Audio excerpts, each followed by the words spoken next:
Жолдағы қауіпсіздік.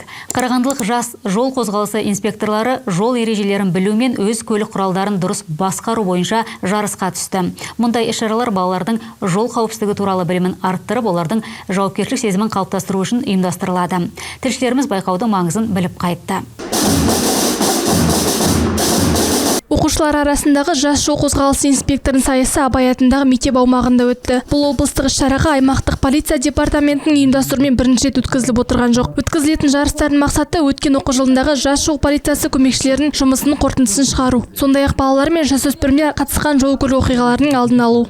Бүгінгі мұнда жол қозғалысы қауіпсіздігін қамтамасыз ету ісіне бей-жай қарамайтын белсенді де жауапты да жасөспірімдер жиналып отыр. Сіздерді еліміздің болашағын және дәл қазірден бастап жол көлік оқиғаларын алдын алуға өз үлестеріңізді қосып, өз орталарыңызда қауіпсіз мінез, құлық мәдениетін қалыптастырып келесіздер. Іс-шараға облыстың түкпір-түкпірінен жол қозғалысы ережелерін жақсы білетін және дарынды командалар жиналды. Жергілікті жерлерде қатаң іріктеу турынан өткен 9 команда облыстық деңгейде өз аудандары мен қалаларын намысын қорғауға келді. Әр команда жол қозғалысы ережелері бойынша теориялық білімдерін ғана емес, сонымен қатар жолдарда қауіпсіздікті қамтамасыз ету үшін қажетті практикалық дағдыларын да көрсетті. Осы ЮИТ-қа бірінші рет ауданға қатысқам. Ауданнан біздің мектеп гран-при ұтып алды. Және де біз осы облысқа жолдама алдық. Алла қаласа осы облыста республикаға баруға тілектеспін. Дайындық өте жақсы, тамаша болды.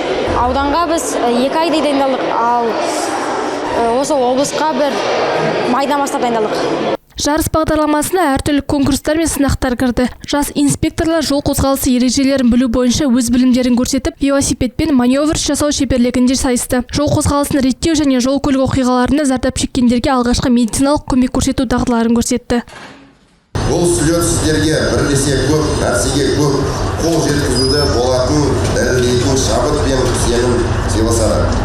Жарыста қарағандылық жас инспекторлар үздік атақ үшін бақ сынасты. Жас жол инспекторларының қозғалысы жұмыстың жаңа бағыттарымен толығып, одан әрі қызықты және пайдалы бола түсуде. Жас жол инспекторы деген атақты иеленген балалар лайықты азамат болып өседі, адал өмір салтының насихаттаушысы болады. Сондай-ақ бүгінде біздің жолдағы тәртіп пен қауіпсіздікті қамтамасыз етіп жүргендердің лайықты орнын басады деп сенеміз. Айдана Тамкин, Николай Шевелев, 5-ші арна.